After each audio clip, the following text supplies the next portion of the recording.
Somos Bonita Radio.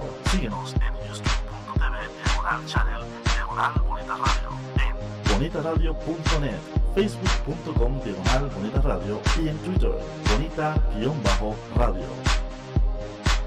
En línea con tu mundo. Las expresiones vertidas en el siguiente programa no representan necesariamente la opinión de Bonita Radio. Las opiniones son exclusivas de sus autores. Bienvenidos a Puerto Crítico, un puerto seguro para la crítica, desde el amor y la alegría, desde el compromiso y la solidaridad. Un espacio de análisis y debate donde la ciudad y el pensamiento crítico son protagonistas.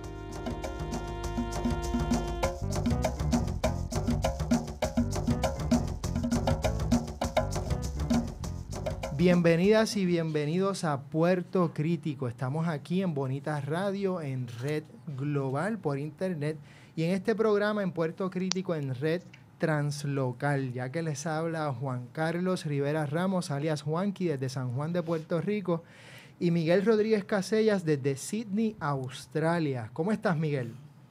Pues muy contento porque esta sesión de calentamiento con nuestra invitada ya era otro programa, básicamente. O sea, que este es el segundo programa que tenemos con ella. Gracias. Definitivamente, hemos tenido unos minutos aquí bastante ricos en historias. Y precisamente el programa de hoy lo queremos dedicar o lo hemos titulado de esta forma: Literatura, Crítica e Imaginación Radical. Conversación con Marta Aponte Alsina, quien es autora de alrededor de 7 novelas, 3 libros de relatos, conferenciante, escritora e intelectual muy importante en nuestro país.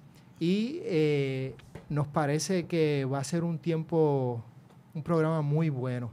Primero que nada, tocando este tema, se me ocurre que sería bueno recordar a Eduardo Galeano, alguien que tuvo una imaginación radical y que la expresó muy bien a través de la escritura. Así que un poco también en su honor estamos recordándole. Y en el día de hoy se nos hace un poco difícil, y lo reconocemos, entrevistar a Marta porque es una autora, como hemos dicho, que ha creado mucho. Y además de crear mucho, tiene muchas historias. Hay mucho trabajo en su trabajo, mucho trabajo de investigación, mucha complejidad y a la misma vez mucha belleza, y que evoca muchísimas cosas y muchos sentimientos. Así que se nos ocurre comenzar con La muerte feliz de William Carlos Williams, que es el trabajo, digamos, más reciente, la novela más reciente. Y hay muchas cosas en esta novela, de acuerdo a las críticas y las reseñas que han habido, y bueno, el libro, hablas sobre, por llamarle así, las mujeres de William Carlos Williams, y sobre todo de la madre de William Carlos Williams, una mujer que nace en Mayagüez, pero que también viajó por muchas partes y que se expresaba a través de su pintura, y había una relación con la naturaleza muy clara. Cuando pensamos en esto, también pensamos en William Carlos Williams, y también queremos pensar en el título que hablamos sobre imaginación radical. De alguna manera, usando la palabra radical, vas a la raíz del autor hacia la madre. Una pregunta: William Carlos Williams. ¿Por qué William Carlos Williams? Un autor que, por lo menos cuando uno lee por ahí, pues se le reconoce como un autor americano por excelencia, americano entendido como estadounidense, y se le compara y por sus relaciones también con Ezra Pound, con Whitman, con Frost y con otros poetas que son canónicos en Estados Unidos. ¿Por qué William Carlos Williams y por qué, digamos, esta novela? Tal vez sería bueno comenzar por ahí. Bueno, creo que todos, o muchos y muchas, sabíamos que la madre de William Carlos Williams era puertorriqueña, nacida en Mayagüez, conocíamos esa historia y habíamos leído algunas reseñas e incluso algunos párrafos del libro de Julio Marzán, Las raíces latinoamericanas de William Carlos Williams. Eso, no obstante, a mí realmente su figura no me resultaba muy simpática, quizá porque había visto fotos suyas así como que muy bien puesto, con su corbatita y además ya mayor, ¿no? Más joven, era un hombre guapísimo, me hubiera llamado más la atención. Pero leí entonces un artículo de Julio Ramos sobre una visita que hizo William Carlos Williams a Puerto Rico en 1941 y la conferencia que pronunció en esa ocasión. Esa conferencia la organizó Muna Lee y estaba toda dentro de esa onda panamericanista de la época, ¿no? La Unión de las Américas, la hispanofilia en Estados Unidos, en los departamentos de estudios hispánicos, Puerto Rico así como puente o eje o fulcro entre norte y sur, y Muna, que era relacionista pública del rector de la Universidad de Puerto Rico, luego pasó al Departamento de Estado de Estados Unidos, organizó esa conferencia interamericana donde invitó a William Carlos, creo que invitó también a Archibald MacLeish, un poeta que era director de la Biblioteca del Congreso, y de América Latina Mariano Picón Salas y no recuerdo si a Ciro Alegría, es decir, eran como escritores representativos hasta cierto punto de sus países, ¿no?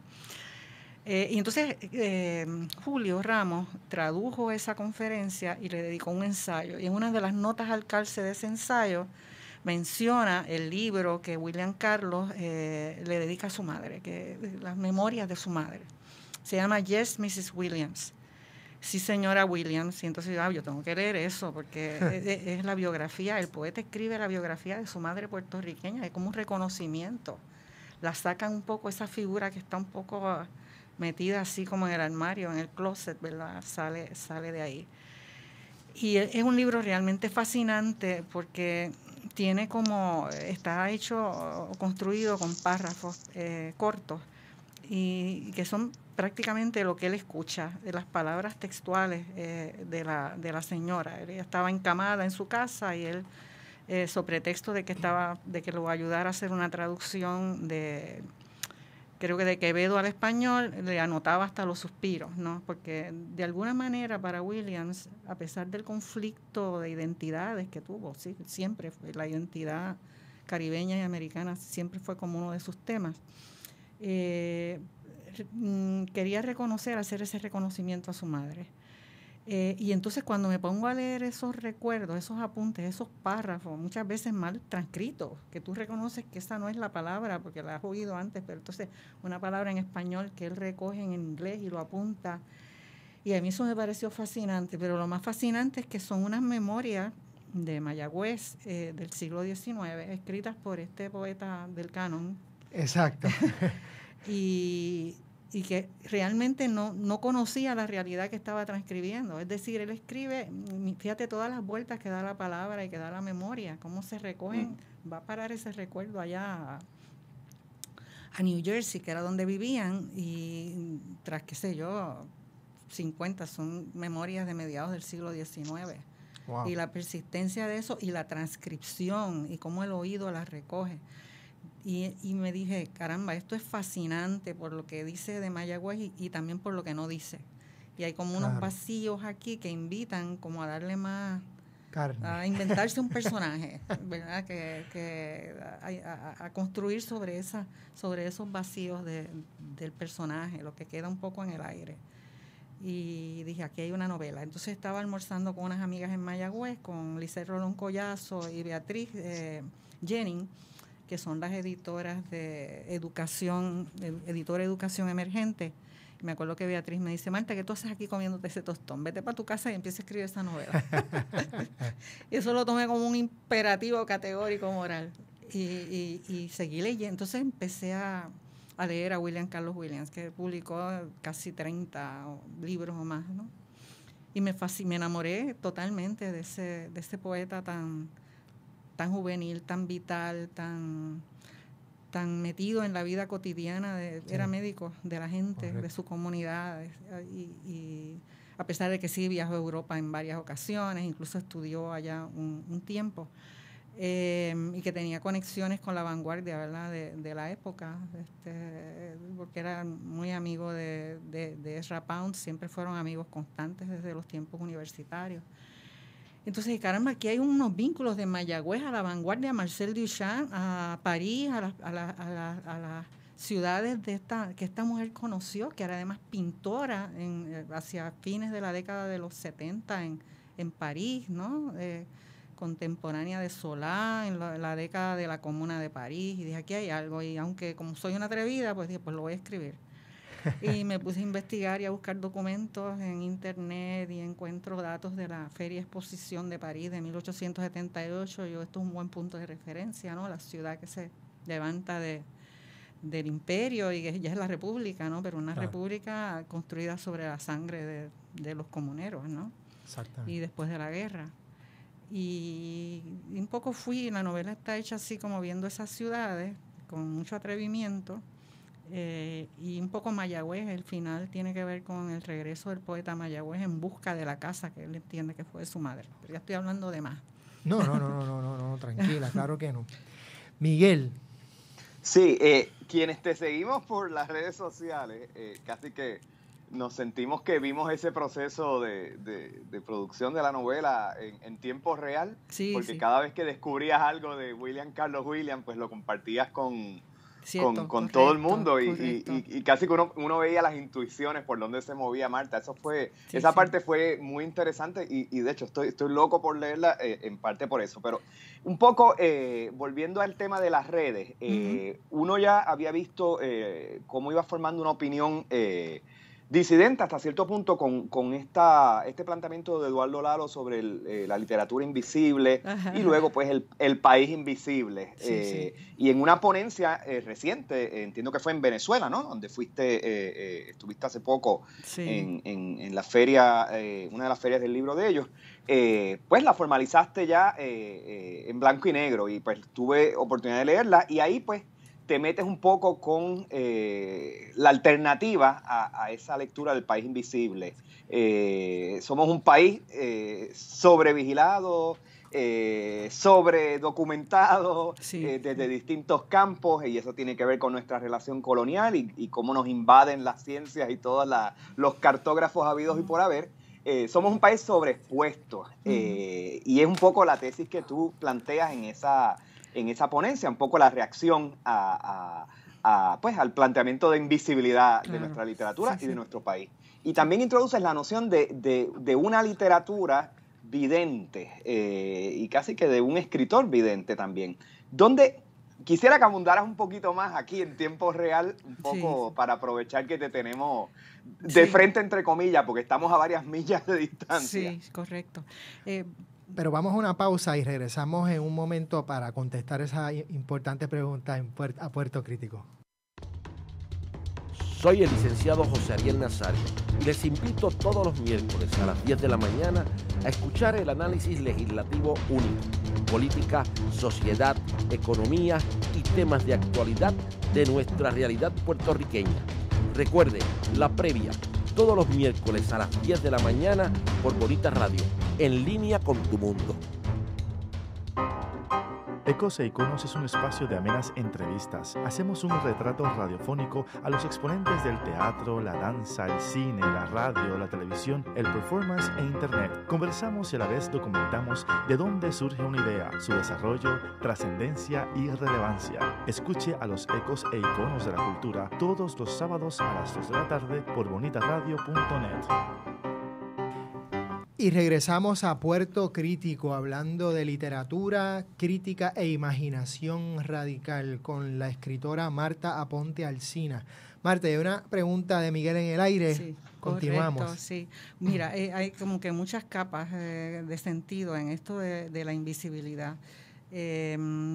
Ahora, esto que se publicó en 80 grados viene de una mesa, una participación en una mesa sobre el tema en la Feria Internacional del Libro de Venezuela. Y en esa mesa estaba también Aurea Sotomayor, que publicó un trabajo sobre la invisibilidad, como ella entiende el tema de la invisibilidad en el escritor que mencionas, en Eduardo Lalo.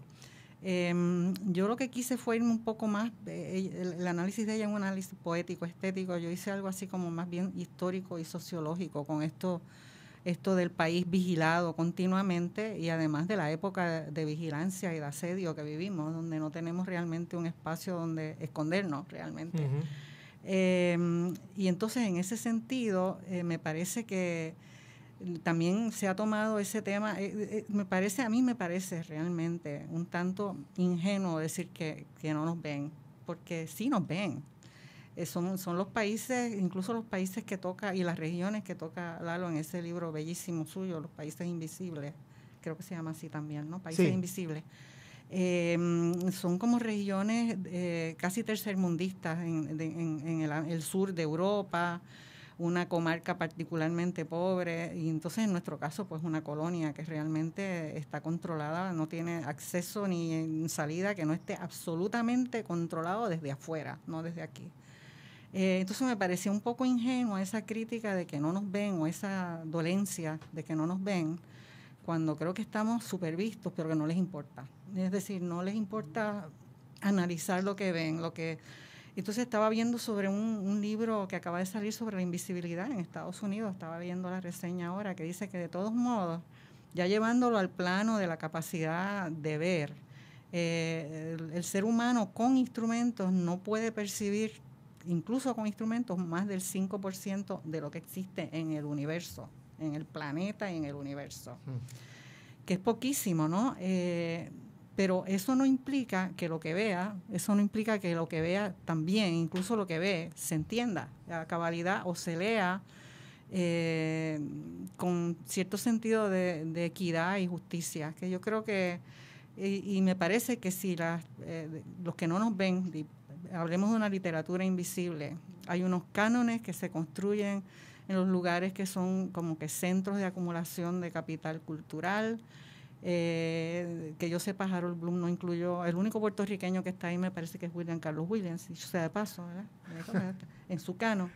Y no podemos, es como que condición sine qua non de esa visión imperial y centrista, el no vernos, entonces quejarnos de que no nos ven. Entonces luego esto que Lalo ha hecho en ese libro, de pronto se puede transformar en una consigna casi publicitaria, vamos a hacer festivales, ferias, cosas de manera que nos vean. Incluso hay mesas en alguna, esta misma donde yo fui, se plantea otra vez de lo de la invisibilidad. Y si yo veo este tipo de crítica y no la veo acompañada de una crítica al colonialismo, a las relaciones imperiales, pues me parece que son críticas ingenuas y hasta quejumbrosas. Ay, no me ven. Ay, qué pena me da que no me vean. Y entonces en ese sentido fue que se hizo toda esta crítica a ese concepto. Sí, me parece, yendo un poco más al detalle, hablaste en esa ponencia de cómo, precisamente, cómo nos ven y cómo no solamente que nos ven, sino que nos han estudiado y nos han vigilado y analizado, diagnosticado, casi clínicamente, es decir, tanto por médicos, antropólogos, sociólogos, trabajadores sociales, militares, geógrafos, etcétera, desde las profundidades del mar hasta la psiquis en todo Puerto Rico. Y yo me pregunto, un poco jugando también, no al diablo, pero tratando de darle otro giro más a esta noción de invisibilidad, si no es que somos tan visibles que al ser tan visibles nos hacemos obvios y por lo tanto no nos vemos ni nosotros mismos. Así como el pez no ve el agua, nosotros no nos vemos y tampoco otros, ¿ya? Y sí, está la idea de que nos quejamos porque no nos ve el otro, digamos el imperio, en este caso la metrópoli y los otros, pero también el que no nos vemos ni nosotros mismos. La cantidad de información que uno puede buscar tal vez está ahí, a la mano. ¿Ya? Y claro, también son miradas y interpretaciones de otros, etcétera, pero están ahí. Y sin embargo parece que no no las vemos. No podemos interpretarlas o el sentido que la visión construye, porque no se trata de una acumulación de datos. De alguna manera a esos datos se les da una forma, se les da una coherencia, una sintaxis o una ausencia de sintaxis. Se interpretan en la poesía, se interpretan. Y quizás eso, la acumulación de datos, y sobre todo si se hace con fines así como de lucro, de explotación o lo que fuere, pues no implica una comprensión de ese objeto observado. Estuve leyendo también hace poco sobre la novela de Ralph Ellison, Invisible Man, El hombre invisible, sí, donde la paradoja grande y la ironía del título es un hombre afroamericano, negro, demasiado visible en esa sociedad, y eso lo sabemos, ¿no? Claro. Sobre todo ahora se hace transparente que... y sin embargo no comprendido, es decir, totalmente estigmatizado por los prejuicios, por el racismo, que es una manera de no ver lo que tienes, lo que sí estás captando con los sentidos. Y entonces creo que hay que hacer esas distinciones que son importantes. Y lo que pasa entre nosotros también es bien curioso. Yo tenía la idea, por ejemplo, de que en Puerto Rico se había interrumpido, sabía de para hablar de un campo, la bibliografía, cómo se lleva constancia de los libros que se publican, que se había interrumpido después de la bibliografía que Pedreira publica en el 32 y que creo hasta los años 40, creo, pensaba yo que nadie había hecho compilaciones. Pues me dice el otro día un bibliógrafo que eso no es cierto, que él tiene una copia fotostática o hecha, entonces era con papel carbón de una bibliografía que va del 37 al 47. Digo, pero tú la tienes, pero no existe porque no hay acceso a ella. Y puede, incluso nosotros no conocemos realmente, no vemos los libros que se han hecho. Sí, exacto, no conocemos el mundo que nos rodea, porque de alguna manera son como eslabones, no tanto que falten los eslabones, sino que uno está por acá, otro está por allá, están en colecciones privadas, no hay como una institucionalización de los saberes donde estas cosas se conserven y se divulguen adecuadamente. Así que eso tiene mucho que ver, porque si somos tan estudiados, realmente deberíamos saber dónde están esos estudios, ¿no? Y qué se ha hecho con ellos. Definitivo. No, y pienso, de verdad, uno piensa en tantos, y sobre todo como bien mencionas, ¿no? Desde España, acá, el ejército, y ni hablar del ejército de intelectuales que llegó, antropólogos, Sidney Mintz, Eric Wolfe, Oscar Lewis, que además ese fue un caso bien interesante, porque ahí fue como que la intelectualidad criolla la que le saltó encima por hacer un estudio que como que nos ponía, como que reflejaba la realidad de unas familias en la perla, cosa que no dudo de que también él haya tenido su sesgo un tanto despectivo, tal vez, ¿no? Pero también hizo esto en México, los hijos. Correcto. La cultura de la pobreza. Pero y recuerdo lo que publicó Nilita Vientos Gastón en ese momento. No entiendo las críticas a Oscar Lewis. Sencillamente tenemos que aceptar que no se puede tapar el cielo con la mano. Así que... Miguel. Sí, recientemente vi que has intentado rescatar, y digo, lo has hecho a través de tu literatura también, las nociones del nacionalismo y todas sus acepciones en nuestro territorio, sobre todo en momentos en que hay una especie de consenso no declarado de que pues esos son planteamientos esencialistas, de que el nacionalismo está a dos bloques de los procesos hagiográficos de la historia, o de una mentalidad provincial, o de estar quedado. Sin embargo, te he visto como recuperarlo como concepto, y claro, dentro pues de una realidad histórico-social muy nuestra. ¿Pudieras abundar sobre ese giro y no tan giro en tu línea de opinión? Sí, bueno, cuando leí, cuando oigo decir quedado, me pregunto, ¿quedado dónde? En 1917, porque realmente ahí es donde estamos. 1917, políticamente, como organización política, ¿qué ha pasado aquí después de la ley Jones realmente? Nada, el gobernador electivo, creo que fue lo último, en 1948. Y yo como veo estas provocaciones y mencionar el nacionalismo es como porque lo veo, aquí se estigmatizó de tal manera y se demonizó el nacionalismo y es una postura al mismo tiempo que cuando empezaba el auge de la globalización en el planeta, el nacionalismo en muchos lugares, incluso al interior de Francia, por ejemplo, donde se negaron a ceder la marca de los 400 quesos porque los franceses sabemos hacer queso y sabemos hacer vino. Pues ese nacionalismo se convirtió como una especie de réplica a la ideología hegemónica y única de la globalización, que es así, que es una ideología así como de uniformar las cosas, pero conforme a los intereses del mercado y de las bolsas. Incluso ahora mismo veo que se están estableciendo distinciones con movimientos como Syriza o Podemos entre el sur de Europa y el norte. Y le he oído a Pablo Iglesias hablar en contra de la colonización de España. Uh-huh. Tenemos que recuperar nuestra soberanía. Uh-huh. Y entonces, cuando dice soberanía, pues hablas de estados nacionales.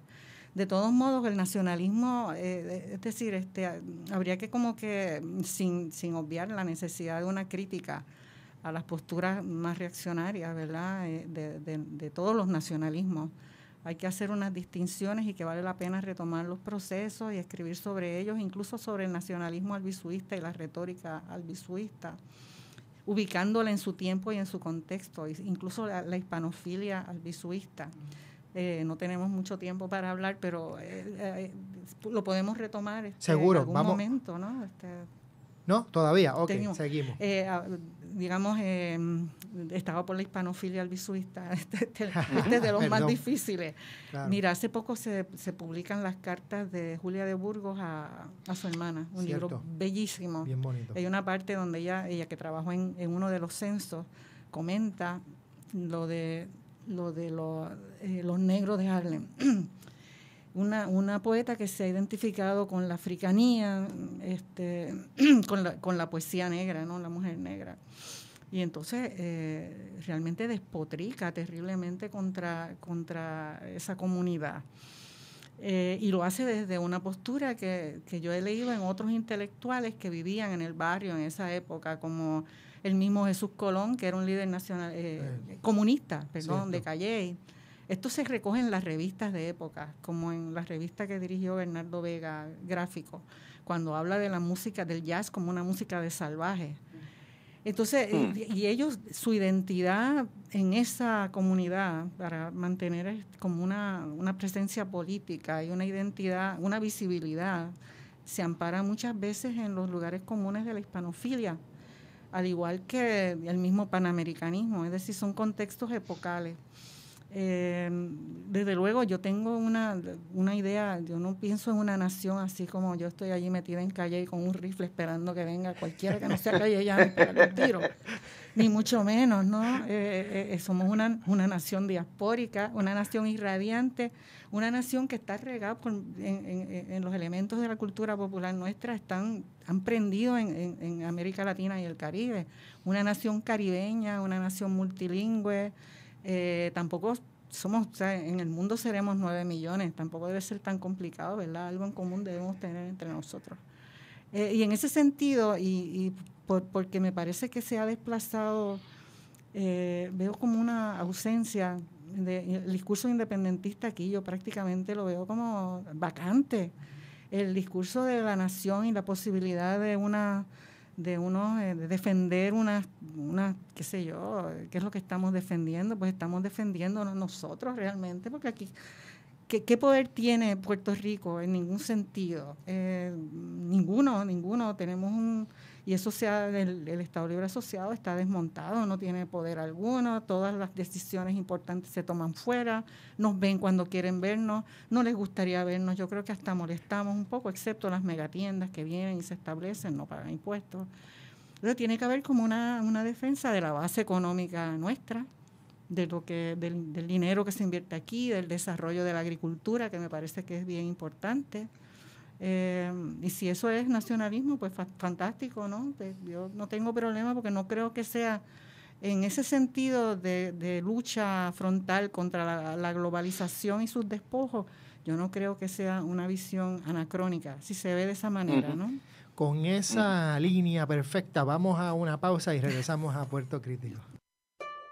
De Letras es un espacio protagonizado por la palabra escrita. Aquí disfrutarás de entrevistas a personas para quienes la palabra es el oficio. Gente que escribe desde sus pasiones, obsesiones, ideas, sueños, realidades y amores. De Letras, todos los jueves a las 6 de la tarde por Bonita Radio, en línea con tu mundo.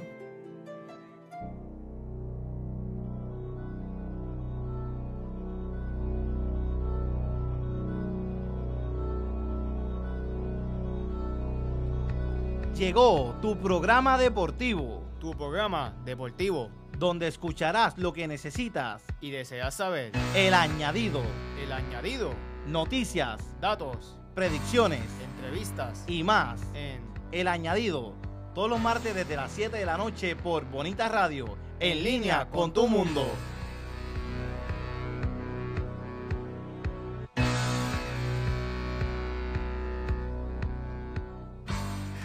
Y regresamos a Puerto Crítico, hablando de literatura, crítica e imaginación radical. Conversación con Marta Aponte Alsina. Marta, y en ese mismo camino, en esa misma conversación sobre el nacionalismo o los nacionalismos y la importancia de la identidad desde esa perspectiva en las literaturas.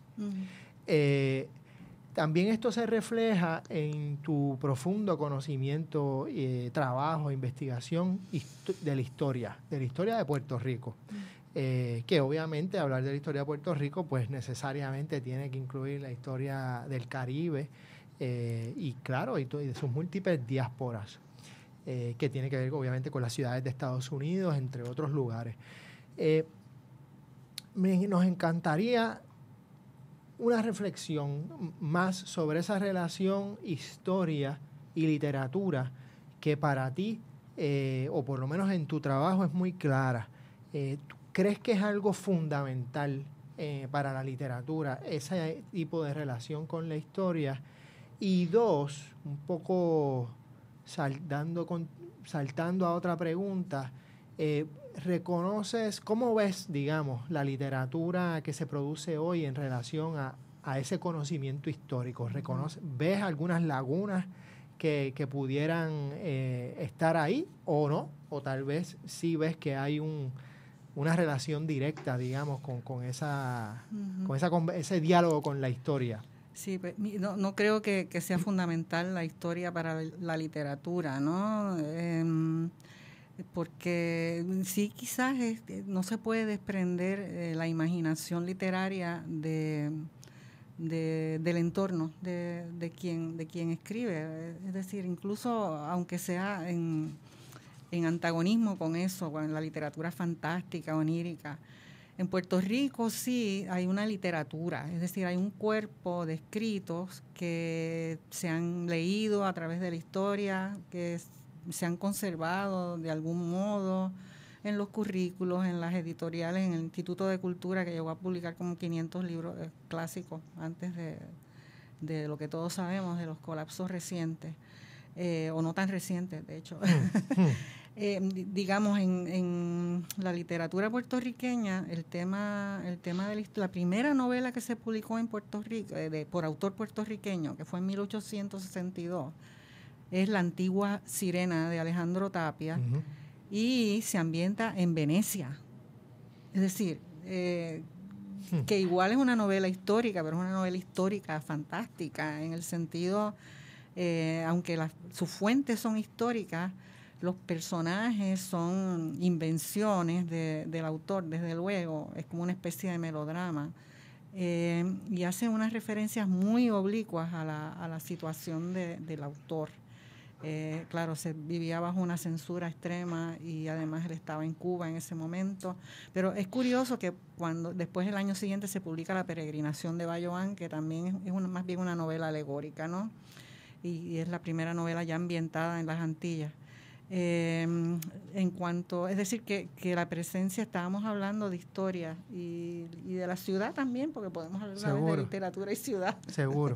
La primera ciudad presente en nuestra literatura es la Venecia ya imperial, ¿no? Del siglo XVI, cuando Venecia era un tópico, ya las ruinas de Venecia eran un tópico en el siglo XIX. Pero la historia y la ciudad también han estado presentes en buena parte de la literatura puertorriqueña. Quizás, ya recuerdo que Ana Lidia Vega hace unos años dijo que era una forma de compensación. La historia que se nos enseñó entendemos que no es auténtica, no es profunda, y queremos como que reinventar la isla en nuestras ficciones. Pero no necesariamente tiene que ser histórica la literatura. La literatura actual, por ejemplo, siempre se refleja de alguna manera la historia y la situación del país y incluso la ciudad en escritores como que cultivan una literatura más onírica, más fantástica, como Juan Carlos Quiñones, ¿no? Bruno Soreno, Ana María Fuster, y desde luego ya en una vena más crítica, más realista, pues Guillermo Rebollo Gil, poeta, gallego, que tiene unos poemas que son como crónicas casi del punto y de la vida interior, no son meramente pintorescos ni sensacionalistas, es la vida interior de los muchachos que trabajan en esa industria de la droga y que pues, se arriesgan y se matan entre ellos. De manera que hay como que muchas escalas de ver el país, la historia, la ciudad. Y la historia es solamente uno de los mecanismos, ¿no? De los medios, de la reconstrucción de una historia. Es solamente lo hizo Carlos Rodríguez Juliá con La noche oscura del niño Avilés. Tenemos una novela que entra y sale de la historia, una literatura de la crónica. La poesía es como que sigue otro rumbo muy propio, pero también muy ambientado de alguna manera. Yo veo las relaciones entre el país y su literatura, incluso en ese deseo de escapar del país y de hacer literatura global y literatura escapista y literatura que nos gane el reconocimiento instantáneo de todos los grandes editores del mundo. Porque de la isla hay que escapar, ¿no? De pronto es algo que te constriña, y luego cuando escapas encuentras que siempre de algún modo quedó ahí, como, bueno, por lo menos en mi caso, no creo que también hay una cuestión generacional y es posible que sí haya escritores que se sientan, que hacen una literatura global, una literatura, yo no conozco realmente fuera de, qué sé yo, de las teleseries y estas cosas, y totalmente los guionistas de las teleseries, una literatura global, pero una literatura también muy eurocéntrica y muy, las teleseries, ¿no? Imagínate, claro. Mad Men, ¿dónde diablos se va a ubicar Mad Men si no es en Madison Avenue con eso más yankee, no puede ser yankee, como digan. Yankee, buenísimo, ¿no? Y claro, tampoco quiero dejar esta visión de que historia y literatura son dos cosas totalmente distintas. Obviamente, después de Hayden White no podemos decir que la historia no es literatura en sí misma, pero que sí es bueno tal vez pues tener esa reflexión de cómo manejamos o no el conocimiento del pasado, entendido o interpretado por los y las historiadoras en la producción literaria. Entendida como ficción desde esa perspectiva, pero también sabemos que están relacionados. Miguel. Quiero escucharte, Angélica, un poco en la línea furiosa de tu blog. Y sé que tienes tus opiniones muy presentes en torno a dónde está el escenario cultural en Puerto Rico ahora mismo, la gestión institucional, la gestión privada. Conocemos de tus críticas a la idea del autor como mercancía y un poco en el contexto de festivales y ferias, tanto en Puerto Rico como fuera de Puerto Rico. Quisiera escucharte un poco en esa línea tuya polémica. ¿Dónde ves el panorama cultural ahora mismo en Puerto Rico en medio de una crisis? ¿Y cómo comparas, digamos, lo que ocurre en otras partes de Latinoamérica a nivel de festivales y de las relaciones con las audiencias del libro y demás? ¿Dónde está la Angélica furiosa en estos temas? Sí, mira, yo realmente no tengo ningún inconveniente con los festivales de la palabra ni con las ferias del libro, siempre y cuando se subsidien con fondos privados, pero si es una inversión de fondos públicos, en un país donde no hay realmente bibliotecas y hay tanta precariedad en la producción del libro, que se proyecte la figura de unos autores que realmente es casi miserable, ¿verdad? Porque luego pues se terminan las pompas y es como en la canción de Serrat, se acabó el carnaval y vamos bajando la calle, que ya se acabó la fiesta. ¿Y dónde queda entonces la posibilidad real de una apoyo a las artes y la cultura si los fondos públicos se utilizan para esto? En la Feria de Venezuela sí te puedo decir lo siguiente. fui como invitada y me invitó el gobierno de Venezuela por la publicación de la antología que publicó Ayacucho. Y es una feria que es una feria para el público lector.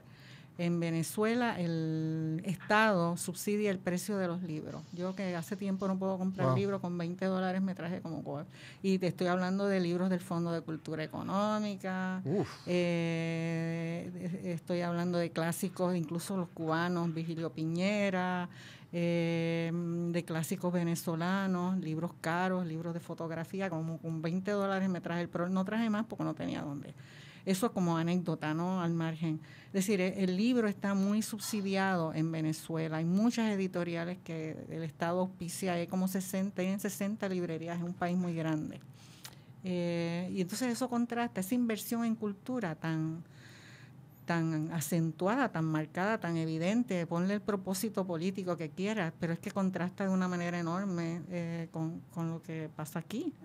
Es decir, allá pues se proponen que por lo menos, eso es en Argentina, el 1% del presupuesto debe dedicarse a inversiones en cultura.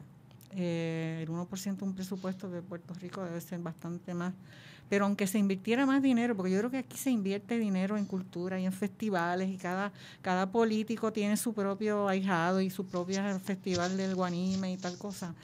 Es el énfasis en la cultura como espectáculo, como bayolla, como relajo, y no en una infraestructura educativa, editorial, donde realmente se fortalezca los procesos que de todos modos son procesos que se dan, porque hay muchísima actividad cultural aquí, por lo que veo. Yo apenas conozco algo, ¿verdad? Pero muchas iniciativas personales y de grupos y colectivas que de alguna manera quedan o no se ven o quedan silvestres o no se fortalecen, que yo creo que es algo que habría que... Es interesante porque menciona en tu crítica también hay una mención valga la redundancia, una crítica al autor como mercancía, como de alguna manera si se predicaba la muerte del autor hace unas décadas atrás, hoy el autor de alguna forma ha resucitado, ¿no? Pero como mercancía y de alguna manera, más que la obra, son los autores los que se han convertido en las estrellas. Y ese punto bien interesante porque aún teniendo un Estado con unas metas políticas, etcétera, aún así el que tú tengas a una más, por usar ese término, una masa lectora cada vez más grande que esté leyendo y leyendo y leyendo, obviamente eso abona un pensamiento crítico que independientemente la agenda que tú tengas, no hay manera de tú... No puedes controlarlo. No, porque tienes entonces a un montón de gente obviamente reflexionando, teniendo otras ideas, etcétera. Así que es muy revelador eso porque también me contaron eso, que en Venezuela, que era impresionante ver la cantidad de gente que se llevaba libros y libros y libros. Los libros de Puerto Rico, los anaqueles se vaciaron en una semana y llevaron como 4,000 libros y pico, y eso es aquí, pues imagínate. Imposible. Eso es un bestseller. Imposible. Por llamar así. Y claro, ahí cuenta también el subsidio del apoyo del gobierno, está también la cosa del cambio, ¿no? Pero se apoya mucho. Y entonces el gobierno le garantiza que por lo menos recuperan los editores participantes el costo del libro. Es decir, que no va a haber una ganancia pérdida, grande, pero no va a haber la pérdida que es por debajo del costo. Sí, y hay un interés muy grande en formar lectores, incluso en las editoriales.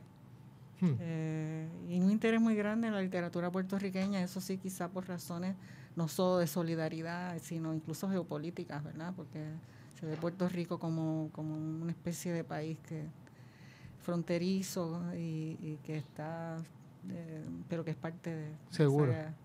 ese gran Caribe de Latinoamérica y demás, ¿no?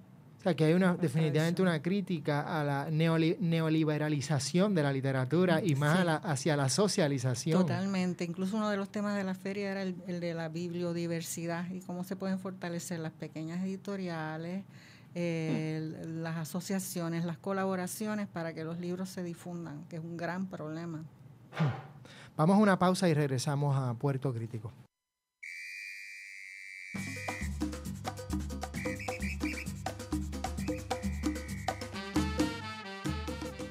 Saludos mis amigos, mi nombre es Oscar Villarini y es para invitarle a que estés conmigo todos los jueves a las 7 de la noche en Musicaliza por Bonita Radio, en línea con tu mundo.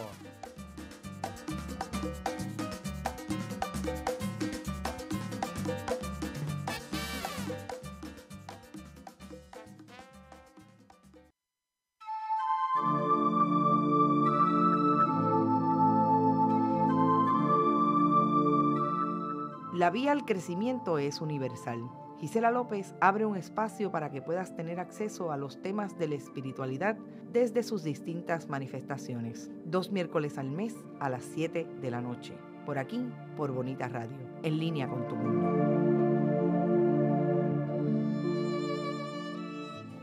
Y regresamos a Puerto Crítico, hablando de literatura crítica e imaginación radical, conversando con Marta Aponte Alsina. Miguel, ¿algún comentario? Sí, quisiera escuchar una reflexión tuya de las redes sociales, Marta, porque siendo una escritora con una trayectoria muy larga, uno te ve participar de nuevos medios, lo haces con tu blog, lo haces desde Facebook y es impresionante, o sea, cómo adaptas tu palabra, tus expresiones a esos foros. Sí. ¿Cómo tú ves?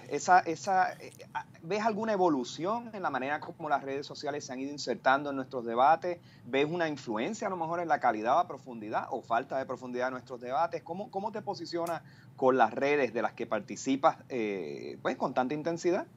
Bueno, como uno es como un átomo, ¿verdad? En ese universo enorme de los 500, 600 millones, no sé, de usuarios de Facebook en todo el planeta, pues yo sí te puedo decir que uso bastante la internet y que como que le da más rapidez al trabajo, a la localización de fuentes, el acceso a cosas que antes no estaban en línea. Pero que también representa como una aceleración del tiempo y eso yo creo que es algo que por lo menos en mi caso ¿verdad? Debería como que ya tengo que dosificarlas porque muchas veces se trata de precisamente de insertarte en tu entorno concreto y material y disfrutarlo, ¿verdad? Vivir la vida. Entonces pero por otra parte, en cuanto a la democratización de las comunicaciones, me parece que ha sido un trabajo importantísimo, una influencia muy importante. Aquí, por ejemplo, todo se filtraba la información a través de 2 o 3 periódicos. Estamos hablando de, a menos que estuviera suscrito al New York Times en papel, porque ¿dónde diablos lo ibas a leer? O el fin de semana. Y había como un filtro donde todo, una especie de dominio, ¿no? Incluso de las opiniones del mundo cultural, el valor de un libro en las reseñas, en unas reseñas en un solo periódico, te fusilaban y ahí quedaba, venga el otro. Y eso pues ya no es posible. Nosotros estamos conectados con decenas de revistas literarias pequeñitas, grandes, en todo el mundo, amigos en todas partes, tú en las antípodas y amigos allá, qué sé yo, en España, muchos en América Latina, en Venezuela, y entonces también eso te ayuda a comprender, es como también es una herramienta de la globalización, pero que también se puede utilizar, ¿verdad?, para como contrapeso. Y yo creo que eso es muy importante, ¿no? En esa misma línea, Marta, que has estado envuelta en blogs, también produces, o sea, creas novelas, libros, ponencias, etcétera. 2 preguntas. Una, ¿cómo lo logras hacer? Y 2, si yo dentro de eso mismo, de ese conocimiento de la literatura, Si yo fuera a preguntarte hoy, ¿qué autores y autoras son imprescindibles para entendernos mejor aquí en Puerto Rico? ¿Qué sugerirías? Y yo sé que te estoy poniendo en una situación tal vez difícil, porque imagínate, pero ¿cómo? Sí, bueno, empecemos con la primera. La primera se me olvidó. Sí, ¿cómo lo logra? Un poco dado. O sea, ¿cómo lo maneja bueno, el tiempo? tengo a veces una persona yo no tengo una vida social así fuera de Facebook. Ahora que estoy viendo a Miguel aquí en Australia, por ejemplo. De manera que le dedico mucho tiempo tengo tiempo, ¿no? Estoy jubilada, qué sé yo, si tuviera que... Pero escribí algunas cosas trabajando, pero casi siempre en los hiatos así, entre empleos, cuando la necesidad premia de tener un tiempo propio, una habitación propia, como decía Virginia Woolf, como escribió, pues entonces lo buscaba y en ese hiato era que escribía en ese tiempo. Sobre autores imprescindibles, pues mira, yo creo que son muchos y un poco ahí tengo que entrar en dimensión histórica, ¿verdad? Está pensando en poetas, ¿no? Ahora mismo aquí tengo el libro de Ángela María Dávila, que me parece que es una enorme poeta. Una gran poeta, Aurea María Sotomayor, que acaba de publicar un libro, El Cuerpo Nuestro.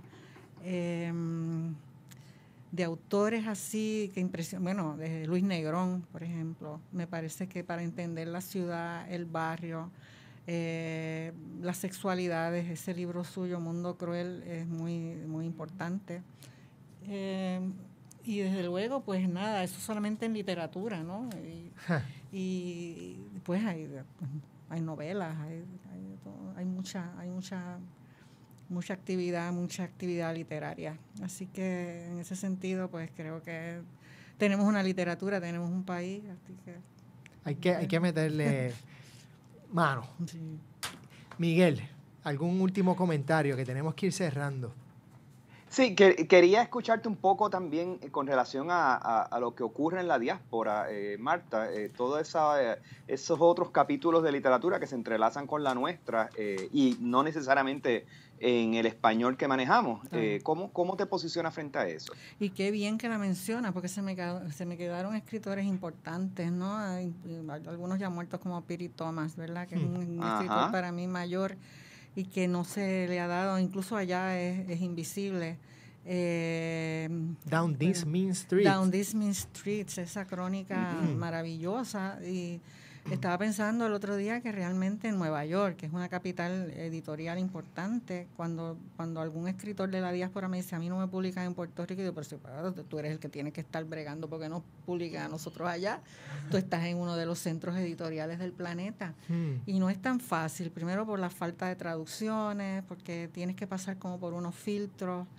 Pero sí, leo con gusto las autoras, Aurora Levins Morales, que escribe en inglés también, Judith Ortiz Coffer, Maritelma Costa, que escribe en español. Hace poco Mirna Nieves editó un libro de poemas de autoras que escriben tanto en español como en inglés, y es un libro sumamente interesante. Sandra María Esteves, evidentemente, pues el gran Pedro Pietri, y Ura Joan, ¿no? A quien sigo desde que estaba acá. Es decir, yo veo esto como parte de esa nación irradiante, así que es como un erizo.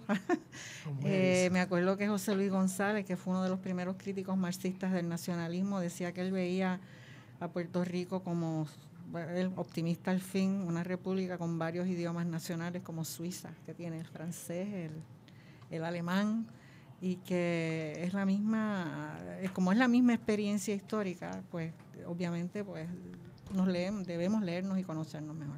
Y con ese Puerto Rico multilingüe, vamos a cerrar el programa de hoy. Le vamos a dar las gracias a Marta por estar con nosotros. Por escucharme. Ojalá podamos tener otros, en plural, programas con Marta, gracias. Porque pues es muy rico. Lo hemos muy disfrutado rico. mucho. Gracias, Miguel. Miguel, un abrazo allá en Sydney. Un abrazo a ambos. Y muchas gracias a Sixto Ortiz por ser nuestro técnico una vez más. Somos Bonita Radio. Síguenos en youtube.tv/Diagonal Channel Diagonal Bonita Radio, en bonitaradio.net, facebook.com/Bonita Radio y en Twitter, Bonita-Radio.